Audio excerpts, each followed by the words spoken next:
அனைவருக்கும் வணக்கம். தேசிய மகளிர் ஜோதிட கூட்டமைப்பின் சார்பாக அனைவரையும் வரவேற்பதில் பெருமகிழ்ச்சி அடைகின்றோம். 2026வது ஆண்டு புத்தாண்டு நல்வாழ்த்துக்களை முதலில் தெரிவித்துக் கொள்கின்றேன். இந்த ஆண்டு அனைவருக்கும் சிறப்பான ஒரு ஆண்டாக விளங்குவதற்கு பெண் ஜோதிட வல்லுநர்கள் இங்க வருகை புரிஞ்சிருக்கிறாங்க. அதில் ஒவ்வொரு ராசிக்கும் ஒவ்வொரு சிறப்பு வாய்ந்த ஜோதிட நிபுணர்கள் நம்மிடையே இந்த வருடம் எப்படி இருக்க போகுது அப்படிங்கறத பத்தி பேசி இருக்கிறாங்க. இப்ப நம்மிடையே உரையாற்ற வருபவர்கள் நம்மிடையே இந்த ஆண்டு எப்படி இருக்கும் அப்படிங்கிற கருத்துக்களை கூறுவதற்காக திருப்பூர்ல இருந்து அஸ்ட்ரோ மீனாட்சி பரமகுரு அவர்கள் இருக்கிறாங்க. இவர்கள் பார்த்தோம்னா பிரசன்னத்தல வித்தகர் அப்படிங்கறத சொல்லலாம். பாரம்பரிய அடிப்படை ஜோதிடர், கைரேகை நிபுணர் அப்படின்னு எண்ணிலடங்கா எல்லா விதத்திலையுமே நிறைய விஷயங்களை கற்று தேர்ந்தெடுக்கக்கூடிய அனுபவம் வாய்ந்த ஒரு ஜோதிடர். இவர் தொலைக்காட்சி புகழ் பெற்றவர். ஏன்னா தொலைக்காட்சி எல்லா மீடியாஸ்லயுமே ஓபன் பண்ணீங்க, யூடியூப் ஓபன் பண்ணீங்கன்னாவே மீனாட்சி பரமகுரு அப்படின்னு போட்டீங்கன்னாவே ஆட்டோமேட்டிக்கா வந்துருவாங்க. நிறைய விஷயங்களுக்கு வழிகாட்டி ஜோதிடரா இருந்திருக்கக்கூடியவர். இவர் நம்மிடையே இன்று கும்ப ராசிக்கு இந்த 2026 எப்படி இருக்கும் அப்படிங்கறத பத்தி பேச வந்திருக்கிறாங்க. மேடம் வாங்க பேசுங்க. நேஷனல் விமன் அஸ்ட்ரோ ஃபெடரேஷன் நிறுவனர் திருமதி கனகாம்பாள் அவர்களுக்கு வணக்கம். ஏனைய இந்த குழுவின் உறுப்பினராக இருக்கக்கூடிய அனைவருக்குமே வணக்கம். இப்போ இந்த கும்பராசிக்கு 2026 ஆங்கில புத்தாண்டு எப்படி இருக்கு? பொதுவாகவே நம்ம தமிழ் புத்தாண்டு பார்த்துப்போம். இருந்தாலும் இது ஒரு கியூரியாசிட்டியின் அடிப்படையில மக்கள் எல்லாருக்குமே இந்த ஆங்கில புத்தாண்டு எப்படி இருக்கு 2026ன்றது எல்லாருக்குமே தெரிஞ்சுக்கிறதுல ரொம்ப விருப்பம். அப்படி நம்ம பார்க்கும்போது வரக்கூடிய இந்த வருடம் எப்படி இருக்கும் 2026 கும்பராசிக்கு எப்படி இருக்கும்? கும்பராசி பொதுவாகவே பாத்தீங்கன்னா லாப நோக்கம்ங்கிறது உங்க மனசுல அதிகமா இருக்கு. 3 நட்சத்திரம் இருக்கு. அவிட்டம், சதயம், புரட்டாதி. இதுல இந்த சதய நட்சத்திரக்காரர்கள் மிக முக்கியமாக இந்த லாப நோக்கம் மனதில் எப்பயுமே யாருக்குமே பேசினாலுமே 3 பேருமே சதயமாகட்டும், புரட்டாதியா இருக்கட்டும், அவிட்டமா இருக்கட்டும், ஒருத்தரோட ஒரு பிரயோஜனம் இருக்கு அப்படின்னா அவங்க கூட டைம் ஸ்பெண்ட் பண்றதுல தயங்க மாட்டாங்க. இல்லைன்னா அவங்க ஃப்ரெண்ட்ஷிப்பை கட் பண்றது இவங்கதான் அந்த மாதிரியான கும்பராசி நேயர்கள். ஏன்னா இவங்களுக்கு பொதுவா டைம் வேஸ்ட் பண்றது பிடிக்காது. மிக முக்கியமா டைம் வேஸ்ட் பண்ணக்கூடாது, ரொம்ப கரெக்டா வச்சுக்கணும். ஏன்னா சனி தேவன் தான் இவர்களுடைய ராசியுடைய அந்த அமைப்புல தலைவரா இருக்காரு. அப்ப இவங்களுக்கு எப்பயுமே அந்த கால நேரத்தை விரயம் செய்வது பிடிக்காதுங்கிறதுனால இந்த கும்பராசி நேயர்கள் எப்பொழுதும் டைமுக்கு முக்கியத்துவம் இருப்பார்கள், காலத்தை கருதுபவர்களாக இருப்பார்கள், அந்த கால நேரத்தை கருதி அடுத்தவர்களோடு செயல்படுபவர்களாக இருப்பார்கள். உங்களுக்கு இந்த 2026 வருடம் எப்படிப்பட்ட ஒரு ஆண்டாக இருக்கும் அப்படின்னு பாத்தீங்கன்னா, ராசியிலேயே ராகு பகவானும் 7ஆம் இடத்தில் கேது பகவானும் சஞ்சரிக்கிறார்கள். இந்த வருட துவக்கத்தில் உங்களது ராசிக்கு 5ஆம் இடத்தில் பகவான் வக்ர நிலையில் இருக்கிறார். ஏன்னா குரு பகவான் அதிசாரம் முடிச்சு வக்ர நிலைக்கு வந்துட்டார். திருப்பி மிதுனத்துல இருக்காரு. ராசிக்கு 9ஆம் பார்வையாக வக்ர குருவினுடைய பார்வை விழுந்திருக்கிறது. ராசிக்கு 2ஆம் இடம் வாக்குஸ்தானத்தில் சனி பகவான் உங்களுடைய ராசியாதிபதி சிறப்பா உட்கார்ந்து இருக்காரு. இதுதான் உங்களுடைய ஒரு வருஷத்துடைய அந்த ஸ்டார்ட். அந்த ஒரு வருஷத்துல இடையில குரு பகவான் மட்டும் பெயர்ச்சியாகி கடக ராசிக்கு வரும்போது சனி பகவான் அதே நிலையில் இருப்பாரு. ராசியினுடைய ராகு கேது அதே நிலையில தான் இருக்காங்க. பொதுவாக வருட பெயர்ச்சி இந்த 4 கிரகங்களை மையமாக வைத்து நாம் எல்லாருக்குமே தெரியும். அப்போ உங்க ஜாதகத்திலையும் அதே நேரத்துல சில விஷயங்கள் போயிட்டு இருக்கு. உதாரணத்துக்கு உங்களுக்கு ராகுனுடைய அந்த திசையோ புத்தியோ அந்தரமோ நடந்து நீங்க ஒரு சின்ன பையனா இருக்கீங்கன்னா உங்க வீட்டுல அப்படின்னு வச்சுக்கோங்க, பேரண்ட்ஸ் இதை பார்த்துட்டு இருக்கீங்க, உங்க வீட்டுல குழந்தைங்க இருக்கு. அப்ப அவங்களுக்கு ராகு திசையோ புத்தியோ அந்தரமோ நடக்கும்போது லக்னத்துல இருக்கக்கூடிய ராகுவான் சில மோசமான விளைவுகளுக்கு நீங்க இப்ப சந்திச்சிருக்கீங்க, பிரச்சனைகள் இருக்கும். கணவன் மனைவியா இருந்தீங்கன்னா உங்களுக்குள்ள கருத்து ஒருமித்த தன்மைங்கிறது இல்லாம கணவன் மனைவிக்குள்ள சில சங்கடங்கள் இருக்கு. ஆனா உங்களுடைய ராசிக்கு குரு பகவானுடைய பார்வை இப்ப இருக்கிறதுனால பெருசா இதை வெளியில கொண்டு 2 பேருக்கு ஒரு சங்கடங்கள் நேர்வதற்கு உண்டான அமைப்பு இருக்காது. ஏன்னா இந்த ராகு கேது எப்படின்னா ராசிக்கு மிக முக்கியமா பண்ணக்கூடிய வேலை, நீங்க ஹஸ்பண்ட் அண்ட் ஒய்ஃபா இருந்தா உங்களோட ரிலேஷன்ஷிப்ல ப்ராப்ளம் இருக்காது. ஒரு பிசினஸ் பார்ட்னர்ஸா இருந்தீங்கன்னா உங்களோட பார்ட்னர் இவ்வளவு நாளா இந்த தன்மை இப்ப இல்ல, அவர் ஏதோ வித்தியாசமா இருக்காரு தோற்றம் தான் உங்களுக்கு. அதே மாதிரி நீங்கள் பொதுவாக நடக்கக்கூடிய இடங்கள்ல எல்லாரும் உங்களை பார்த்து சொல்ற விஷயம், நீ முன்னாடி இப்படி இல்ல இப்ப இப்படி மாறிட்ட அப்படின்னு சொல்லக்கூடிய விஷயம் இப்ப நடந்துகிட்டு இருக்கு. ஏன்னா அந்த ராகுவும் கேதுவும் நிலக்கிரகங்கள், சாயா கிரகங்கள், அப்ப இவங்க உங்களோட தோற்றத்தை அப்படியே மாத்தி கொடுப்பாங்க, வேற ஒரு ஆளா உங்களை எல்லாத்துக்கும் காட்டுறாங்க. ராகு வந்து புதுசா பலம் காட்டக்கூடியவர் அப்படிங்கிறதுனால உங்களோட தோற்றத்தை நீங்க இது நாள் வரைக்கும் எப்படி இருந்தோ அந்த தன்மையை வேறு ஒருவராக அடுத்தவருக்கு காட்டுவதில் வல்லவராக இருப்பார். அதே நேரத்தில் கேது பகவான் அப்படிங்கிறவர் வந்து பாத்தீங்கன்னா உங்களுடைய பார்ட்னர் வந்து உங்களுக்கு வந்து அவங்க வித்தியாசமா தெரியுவாரு. நீங்க இப்ப இவ்வளவு நாளா பார்த்த பார்ட்னர் இல்ல அப்படிங்கிற மாதிரி. ஏன்னா நீங்க கும்பராசியா இருக்கீங்க, உங்களுடைய 7ஆம் இடம் உங்களுடைய கணவர், உங்களுடைய நீங்க யாரை மீட் பண்றீங்களோ அவங்க, உங்களோட ஃப்ரெண்ட்ஸ், உங்களோட சமுதாயம் எல்லாமே. அதே மாதிரி பிசினஸ் பார்ட்னர். அப்ப அவர் வந்து பாத்தீங்கன்னா உங்களுக்கு அப்படியே ஆப்போசிட் கேரக்டரா இருப்பாரு. அதனால உங்க 2 பேருக்கும் ஒரு சங்கடங்கள் தோணக்கூடிய அமைப்பு அப்படிங்கறத இந்த காலகட்டம் தோற்றுவிக்கும். இருந்தாலும் குரு பகவான் 5ஆம் இடத்தில் அமர்ந்து உங்களுடைய லக்னத்தை 9ஆம் இடத்தை 9ஆம் பார்வையாக பார்ப்பதால் நீங்க வந்து என்ன ஓகே இது வந்து நமக்கு வந்து கொஞ்சம் பாசிட்டிவா தான் இருக்கு நேரம் அப்படிங்கறத ஃபீல் பண்ணக்கூடிய தன்மைகள் இருக்கும். அதே நேரத்துல ஏதாவது முக்கியமான விஷயங்கள் வாங்கணும், முக்கியமான விஷயங்கள் வாழ்க்கையின் ஒரு அடுத்த நிலை முயற்சிகள் எடுக்கணும் அப்படின்னா மார்ச் மாதத்திலிருந்து 2ஆம் தேதி வரைக்கும் இந்த காலகட்டம்ங்கிறது குரு பகவான் தன்னுடைய வக்ரத்தை நிவர்த்தி செய்து நேர்கதியாக வரக்கூடிய காலகட்டத்தை பயன்படுத்தும் போது நிச்சயமாக உங்களுக்கு அந்த காலத்தில் ஏதோ குடும்பம் சேர்க்கை ஆடிய இது எல்லாமே வந்து ரொம்ப நல்லா இருக்கும். இப்போ அட்ரஸன் உங்களுக்கு எப்படி இருக்கும்னா, இப்ப நீங்க ஒரு வீட்டுல குடியிருக்கீங்க, ஒரு ஹவுஸ்ல ரெண்ட்டுக்கு எடுத்துருக்கீங்க, லீஸ்ல இருக்கீங்க, இல்ல உங்களோட ஓன் அப்படின்னா இப்ப இந்த நேரத்துல தண்ணி வந்து அதிகமா போட்டு வலிச்சுட்டே ராகு இருக்கிறதுனால, ராசியில ராகு இருக்கிறதுனால அதிகமா அந்த தண்ணி வடிகிறது. அதே மாதிரி வீட்டை மராமத்து பண்றது, சின்ன சின்ன வேலைகள் எங்கேயோ ஒரு சின்ன சின்ன பெயிண்டிங் ஆன ஒர்க் எல்லாம் எடுத்து பண்ணிட்டு இருப்பீங்க. அதே மாதிரி பெயிண்டிங் பண்ற வேலை இதெல்லாம் வீட்டுல வந்து மராமத்து வேலைகள் இப்போ தற்போது நடந்து கொண்டிருக்கும். இதை நீங்க கண்டிப்பா இந்த கும்பராசி இருக்கிற நபர்கள் அனுபவித்துக் கொண்டிருக்கிறீர்கள் அல்லது செய்ய ட்ரை பண்ண போறீங்க, இனிமே பண்ண போறீங்க. ஏன்னா இந்த விஷயங்கள் உங்களுக்கு முன்னாடியாவா போயிட்டே இருக்கும். நான் சொன்ன விஷயங்கள் நீங்க யோசிச்சு பாத்தீங்கன்னா, ஒண்ணு வீட்டுல தண்ணி இருந்துன்னா தண்ணி சம்பு இல்ல மோட்டர் அடிக்கடி போட்டுட்டு ஆஃப் பண்ண மறந்துடுறது, தண்ணி விழுந்து இதெல்லாம் கும்பராசி இருக்க வீட்டுல ஒரு அமைப்பா நடந்துகிட்டே இருக்கும். அதே மாதிரி வீடு இட மாற்றம், வேலை இட மாற்றம். ஒரு இடத்துல இருக்கேன், இங்க இருந்து நான் வேலை மாற்ற முயற்சி பண்றேன், இதை பண்ணுவீங்க. வீடு இல்லைன்னா இருக்க இடத்துல இருந்து இன்னொரு இடத்துக்கு போகணுன்ற தன்மையை ஒரு குறிக்கோளா எடுத்து பண்ணிட்டு இருப்பீங்க. ஹோம் ஹவுஸா இருந்தா பராமரிப்பு வேலைகளை செய்வீங்க. இது எல்லாம் உங்களுக்கு வந்து பாத்தீங்கன்னா அடுத்து ஒரு 6 மாதம் ஏற்கனவே பண்ணிட்டீங்கன்னா ஓகே, இல்ல பண்ணல அப்படின்னா அடுத்து ஒரு 6 மாத காலகட்டத்துக்குள்ள அதுக்குண்டான முயற்சிகள்ல உங்களை வந்து இந்த கால சூழ்நிலை தள்ள ஆரம்பிக்கும். இதை வந்து நம்ம மனசுல வச்சு செயல்படணும். அது வந்து உங்களுக்கு பாசிட்டிவா இருக்குமா அப்படின்னா அடுத்த அந்த மார்ச்ல இருந்து மே மாசம் வரைக்கும் ரொம்ப பாசிட்டிவா இருக்கும். அதுக்கு அடுத்து செய்யக்கூடிய விஷயங்கள்ல வந்து பாத்தீங்கன்னா கொஞ்சம் சங்கடங்களை சந்திப்பீங்க. அதே மாதிரி ராசிக்கு 2ஆம் இடத்துல சனி பகவான் இருக்கிறதுனால யாருக்கும் வந்து வாக்கு கொடுக்க வேண்டாம். எப்பயுமே வாக்கு கொடுத்தோம் அப்படின்னா அதை காப்பாற்ற முடியாத சூழ்நிலைகள் ஏற்படும். நாளைக்கு நான் இந்த நேரத்துக்கு இந்த இடத்துல வந்து உன்னை பாக்குறேன் அப்படின்னு சொல்றீங்க அப்படின்னா அது உங்களால பண்ண முடியாது. அதனால இந்த சனி பகவான் 2ஆம் இடத்துல சஞ்சாரிச்சு கொண்டிருக்கக்கூடிய இந்த காலகட்டம் கண்டிப்பான முறையில நீங்க வாக்கு கொடுப்பதை தவிர்க்க, குடும்பத்துல இருக்கவங்க கிட்ட கவனமா பேசுங்க. சின்ன ஒரு விஷயம் பேசினா கூட உங்களை வந்து ஒரு ப்ரொபகண்டா தப்பா ஒரு ப்ரொபகண்டா பண்ணுங்க, சொந்தக்காரங்க கிட்ட கவனமா பேசுங்க. ஏன்னா எப்பயுமே வாக்குஸ்தானத்துல சனி இருக்கு, எல்லாரும் வந்து நம்ம கையிலே விழுவாங்க. ஒரு ஏதாவது ஒரு தப்பா நடந்ததுன்னா ஒரு சின்ன வார்த்தை பேசுறீங்க, அது வந்து நீ என்ன மாதிரி சொல்லிட்ட அப்படின்ற மாதிரி அதை ஊதாகரப்படுத்தக்கூடிய தன்மைங்கிறது இருக்கும். அதனால குடும்பமே சங்கடப்படக்கூடிய தன்மை வந்து ஏற்படுத்தி. ஆகவே வார்த்தைகளில் மிக முக்கியமாக கவனம் தேவைப்படக்கூடிய ஆண்டாக இருக்கிறது. யாருக்கும் சாபம் கொடுக்க வேண்டாங்க, யாரையும் திட்ட வேண்டாங்க. தப்பா வந்து அவங்களே பேசினா கூட இறைவன் பார்த்துக்கட்டும்னு சொல்லி தள்ளி போறது உங்களுக்கு ரொம்ப நல்ல விஷயமா இருக்கும். முக்கியமா குடும்ப உறுப்பினர்கள் கிட்ட ஒரு partner, life partner, business partner கிட்ட கவனமா நடந்துக்கங்க, அவங்க கிட்ட கவனமா பேசுங்க.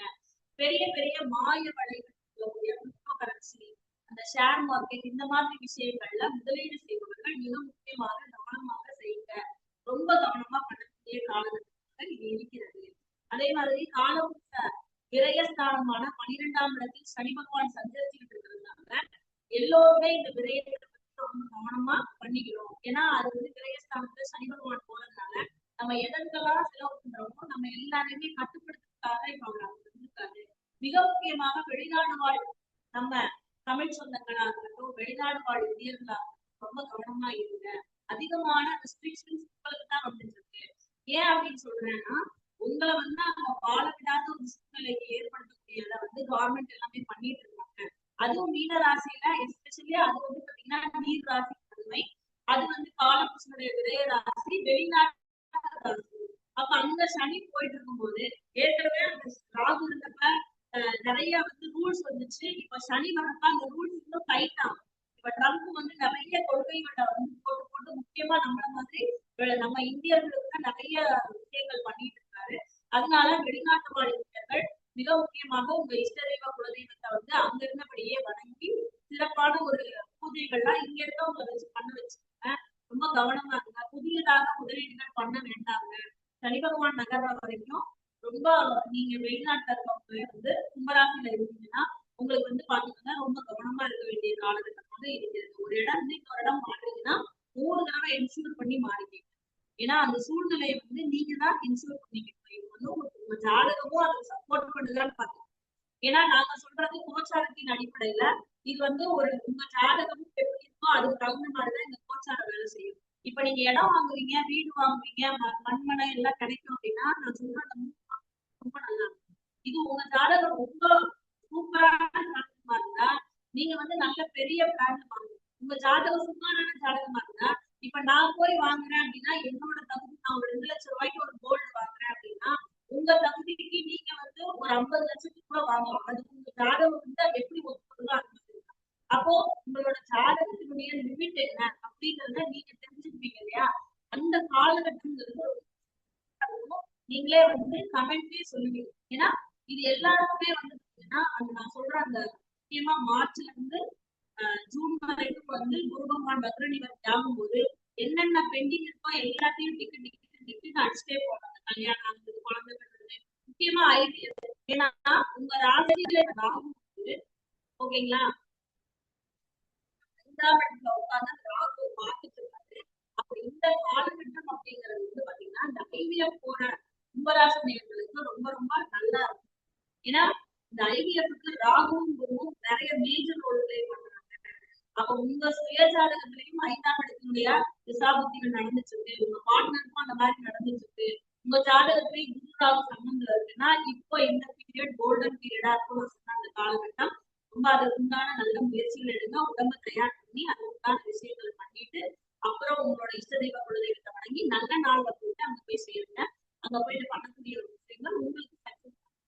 அதே மாதிரி படிக்கக்கூடிய குழந்தைகள் தேவையில்லாத நண்பர்களுடைய விஷயத்துல மயங்கி தவறான விஷயங்கள் போயிட்டாங்க. ராசியில இருக்கிறதுனால ஒரு எப்ப பார்த்தாலும் இந்த போன் எடுத்து இப்படியே பார்த்துட்டே இருக்கிறது, தேவையில்லாத விஷயங்கள், தேவையில்லாத நண்பர்கள் அறிவு.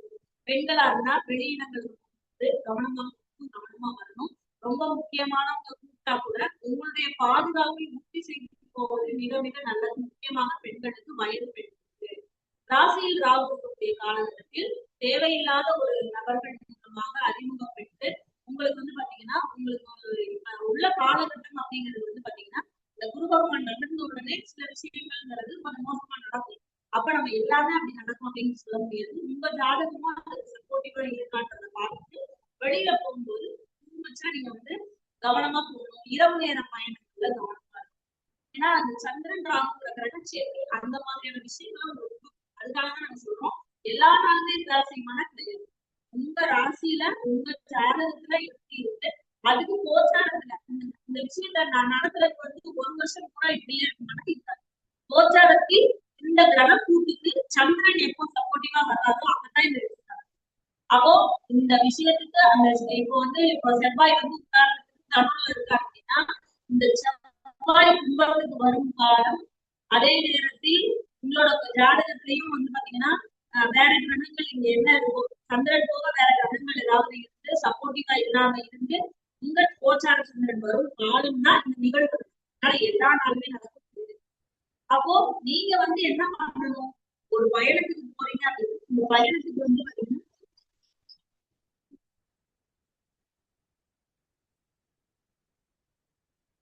அப்ப அந்த பயணத்துக்கு வந்து பாத்தீங்கன்னா ஒரு 100% ஒரு கவனமா போற விஷயத்த நீங்க எடுத்துக்கிட்டீங்க அப்படின்னா உங்களுக்கு அந்த பயணம்ங்கிறது இனிமையா இருக்கும். இரவு நேர பயணங்கள்ல உடைமை விலக ரொம்ப நம்ம கொண்டு போற விஷயங்கள் பெரிய விலை உயர்ந்த விஷயங்கள், விலை உயர்ந்ததா இருந்தீங்கன்னா மறக்க, அதை மறக்காம இப்ப ரூம்ல போறாங்க, நிறைய பேர் தங்குறாங்க, தங்கிட்டு திரும்பி வரும்போது எல்லாத்தையும் எடுத்து வருவாங்க, இல்லதான் மறந்துடும். அப்படியெல்லாம் இல்லாம கவனமா டிராவல் பிளான் பண்ணீங்கனாலே உங்களுக்கு ரொம்ப நல்லா இருக்கும். ஏன்னா அந்த ராசியில ராகு இருக்கும்போது திடீர்னு பிளான் பண்ணும். நீங்க ஒரு பஸ்ஸுக்கு போட்டிருப்பீங்க, அந்த பஸ் வந்து என்ன பண்ணுவீங்க, மிஸ் பண்ணிடுவீங்க, திருப்பி ஒரு இது பண்ணிருப்பீங்க. இது கும்பராசி இருக்கவங்களுக்கு நடந்துட்டு இருக்கு. கும்பராசிக்குள்ள டிராவல் பண்றதுக்கும் நன்மையோட பெற்றிருப்பாரு. இப்ப 2 பேர் ஹஸ்பண்ட் ஒய்ஃப், நீங்க வேற ராசி, மனைவியோ கணவனோ கும்பராசியா இருக்காங்கன்னா நீங்க 2 பேரும் சேர்ந்து டிராவல் பண்ணுவீங்க. டிராவல் பண்ணும்போது ட்ரெயினை மிஸ் பண்றது, பஸ் மிஸ் பண்றது, இது எல்லாம் இந்த காலகட்டத்தில் நடக்கும். அப்போ நீங்க ராசியில் ராகு இருக்கிறதுனால திடீர் பயணங்களை கவனமாக மேற்கொள்ளுங்கள். அதனால உங்களுக்கு வந்து பண இழப்புகளோ பொருள் இழப்புகளோ அதனால ரொம்ப கவனமா இருங்க. என்னடா மேடம் எல்லாமே வந்து பயமா கவனமா இருங்க கவனமா இருங்கன்னே சொல்லிட்டு இருக்காங்களேன்னு நினைக்கிறேன்னாங்க. ராசியில ராகு இருக்கிறதுனால சொல்றேன், தாயாருடைய உடல் நிலத்தில் அக்கறை கொள்ளுங்கள். உங்களுடைய உணவு சார்ந்த விஷயத்துல வாய்ப்புலையா போகுதுங்கிற கவனமா கொடுங்க. வெளியில இந்த வெளியில பல எண்ணெய்கள்ல புடிச்ச விஷயங்கள் எல்லாம் சாப்பிடும்போது உடல் நலத்தை கவனத்துல வைங்க. ராகு முடிஞ்சதுக்கு அப்புறம் என்னங்க, அது பூரா வந்து நோயா வெளியில. அதனால உடல் நலத்தை கவனிங்க, மனநலத்தை கவனிங்க. ஏன்னா மனநலங்கிறது ரொம்ப, சந்திரன்கிறது உங்க உடல் மட்டும் கிடையாது, உங்களுடைய மனம், உங்களுடைய தாயம். அப்ப அதுல ராகு வரும்போது விஷம் அது கலந்துகிட்டே இருக்குமா, அந்த விஷம் உள்ள கலந்துகிட்டே இருக்கும்போது உங்களை கொஞ்சம் கொஞ்சமா பிரச்சனை பண்ணிட்டே இருக்கும். உங்க ஜாதகம் நல்லா இருக்குன்னா நீங்க அந்த விஷத்துக்கு ஆட்பட மாட்டீங்க. எப்படி வந்து திருநீல கண்டம் அப்படின்னு சொல்லக்கூடிய நம்முடைய சிவபெருமான் ஆடுமான விஷத்தை உண்டு அவருடைய அந்த கண்ட பகுதியை தாயால் அடித்து கொடுத்திருப்பார். அப்ப அந்த விஷம் அங்கே நின்றோம். ராகு காட்டுடைய தன்மை இருக்கு.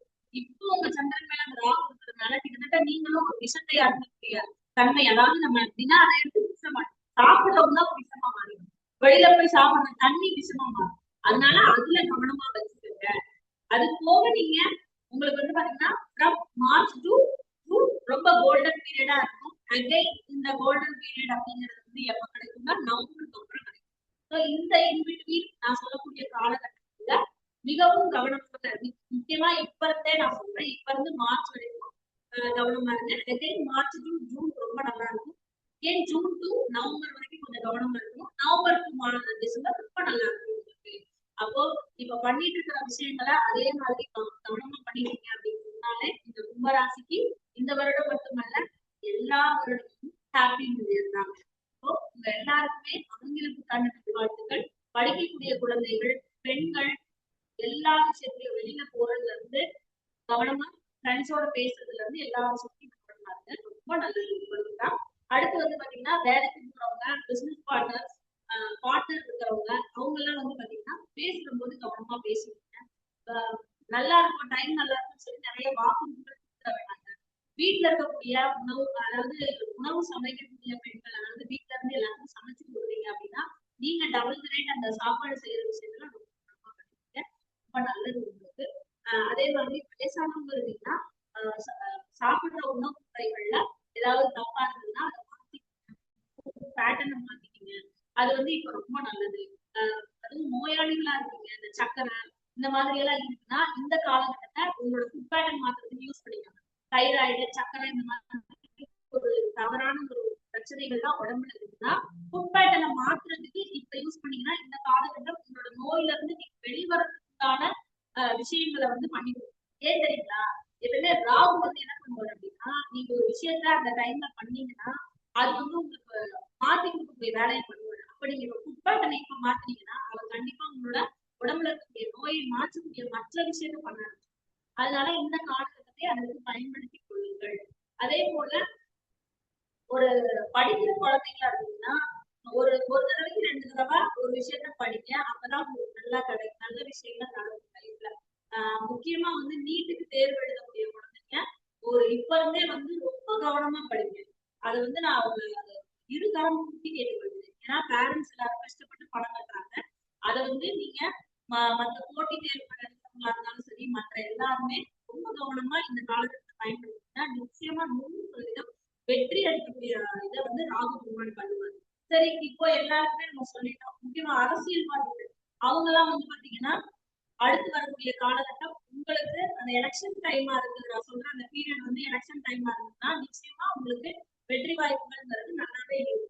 உங்க ஜாதகமும் அதுக்கு சப்போர்ட் பண்ணுச்சுன்னா 100% நீங்க வெற்றி பெறுவீர்கள். அந்த அமைப்பு உங்களுக்கு இருக்கு அப்படிங்கறத சொல்லலாம். பொதுவாகவே கும்பராசியில் இருக்கக்கூடிய இந்த 3 நட்சத்திரமே வந்து பாத்தீங்கன்னா சுயஜாதக அமைப்புல ரொம்ப நல்லா இருந்ததுன்னா நான் சொல்லக்கூடிய இந்த 3 மாசங்கிறது ஒரு கோல்டன் பீரியடா இருக்கும். நல்லா செட்டில் ஆயிருக்கீங்க. அதே நேரத்துல பரிகாரமும் ஒரு விஷயம். ஏன்னா எல்லாருமே வந்து தேவையில்லை, நமக்கு வந்து இந்த விஷயம் ஏதாவது தப்பா இருந்ததுன்னா அது வந்து ஒரு ரெக்டிஃபை பண்ணக்கூடிய விஷயம் வேணும் இல்லையா? அப்ப கும்பராசிக்கு பரிகாரம் அப்படின்னு பாத்தீங்கன்னா புற்றுள்ள அம்மன் கோயில்களுக்கு வெள்ளிக்கிழமை போயிட்டு நீங்க பால் இல்லைன்னா முட்டை இந்த மாதிரி அந்த கோயில என்ன பண்ணுவாங்களோ அந்த ப்ரொசீஜர் பண்ணிட்டு விளக்கேத்தி அந்த அம்மாவை நல்லா வழிபட்டுட்டு போங்க. அதே மாதிரி உங்களுடைய இஷ்ட தெய்வ குலதெய்வ வழிபாடுகளை பண்ணுங்க. பஞ்சமி தோறும் நாம வழிபாடு பண்ணலாம், நாம சதுர்த்தி அப்ப பண்ணலாம், இதை பண்ணலாம். அதே மாதிரி நம்ம ஸ்ரீரங்கத்தில் இருக்கக்கூடிய கருடாழ்வாருக்கு 11 நெய் தீபம் போட்டு விளக்கு ஏற்றி வழிபாடு பண்ணலாம். இத பண்ணீங்க அப்படின்னா ராசியில இருக்கக்கூடிய ராகு உங்களுக்கு பெருசா தொந்தரவு பண்ண மாட்டாரு. முடிஞ்சவங்க திருப்பாம்பூர், திருநாகேஸ்வரம் இந்த மாதிரியான ஆலயங்களுக்கு, காளகஸ்தி இந்த மாதிரியான ஆலயங்களுக்கு சென்று சர்ப்ப பிரீதி பண்ணிக்கோங்க. இது முடிஞ்சவங்க பண்ணலாம், எல்லாரும் பண்ணணும்ன்ற கட்டாயம் கிடையாது. இதை பண்ணும்போது நிச்சயமாக உங்கள்கிட்ட வந்து நிறைய மாற்றங்கள் இருக்கும். உங்க ராசிலையும் ராகு கேதுவும் உங்களுக்கு வந்து பிரச்சனையா இருக்கு, உங்களுக்கு ராகுவோட திசையும் நடந்து இந்த ராகு கேது டிரான்ஸ்ஃபர் ஆயிட்டு இருந்ததுன்னா அவங்களுக்குதான் இது மிகப்பெரிய தொல்லைகளையும் பிரச்சனைகளையும் உண்டு பண்ணும். மற்றபடி நார்மலா இருக்கு எல்லாருமே வந்து இந்த விஷயத்த ஜெயில கடந்து வந்துடலாம். அதே நேரத்துல ஏழரசங்களோட மிகப்பெரிய கொடுமையான பிடி உணர்வுகளை வச்சு விலகினாலும் மழை விட்டாலும் பூவான விடாத கதையா 38வது நட்சத்திரத்துல சனி பண்ணிட்டார். அதனால 38வது நட்சத்திரத்தாருக்கும் மிக முக்கியமாக கவனமா இருக்கணும். மற்ற எல்லாருமே வந்து வாக்கு கொடுப்பதிலையும் குடும்பத்தாரிடம் பேசுவதிலையும் கவனமா இருந்தீங்கனால ரொம்ப நல்லது. முக்கியமா உணவு பழக்க வழக்கங்கள் தான் இப்ப முக்காவாசி நோயே வருது. அதனால உணவு பழக்க வழக்கங்கள், இரவு நேரத்துல வெளியில போறது தங்குறது சாப்பிடுறது இந்த விஷயத்துல கும்பராசிக்காரர்கள் கவனமா வச்சுக்கீங்க. மற்றபடி எல்லாருக்கும் இந்த வருடம் பொன்னான ஆண்டாக இருக்கட்டும் சொல்லிட்டு நான் வணங்கக்கூடிய முருகப்பெருமானை வணங்கி வாழ்த்து விடைபெறுகிறேன். நன்றி. வாழ்வு. ரொம்ப நன்றி. மிக அழகாக கும்பராசிக்காரர்களுக்கு விடிவு காலம் கிடைக்குமா, நம்ம இளவச்சனி காலகட்டங்கள்ல வேற இருக்கிறோம், எப்படி இருக்க போது தெரியலையே அப்படின்னு சொல்லிட்டு ரொம்பவும் குழப்பமா இருந்தாங்க. அவர்களுக்கு மிகவும் அழகாக எச்சரிக்கையாகவும் அனுகூலமான காலகட்டங்கள் எது, என்னென்ன அனுகூலம் ஆகும் அப்படிங்கிறது மாணவர்கள் இருந்து தொழிலதிபர்கள் வரையிலும் எல்லாருக்குமே நீங்க சிறப்பான முறையில சொல்லியிருக்கிறீங்க. நன்றி, வாழ்த்துக்கள். மேலும் இது போன்ற ஏன்னா சுய ஜாதக அடிப்படையில தான் வந்து நமக்கு இந்த பலன்கள் கூடவோ குறையறதுக்கு உண்டான வாய்ப்புகள் உண்டு. இது ஒரு பொதுவான பலன்கள். அப்படிங்கும் போது நீங்க உங்களுடைய சுய ஜாதகத்தை ஆய்வு பண்ணணும், இல்ல அது சம்பந்தமா விளக்கங்கள் கேட்கணும் அப்படின்னா மீனாட்சி பரமகுரு மேடம்க்கு நீங்க காண்டாக்ட் பண்ணிக்கலாம். நாங்க இதுலயே காண்டாக்ட் நம்பரும் கொடுத்துருக்கிறோம். அதுல நீங்க உங்களுக்கு தேவையான ஆலோசனைகள், ஜோதிட வழிகாட்டுதல் நீங்க பெறலாம் அப்படிங்கறத இதன் மூலம் தெரிவிச்சுக்கிறோம். நன்றி, வணக்கம்.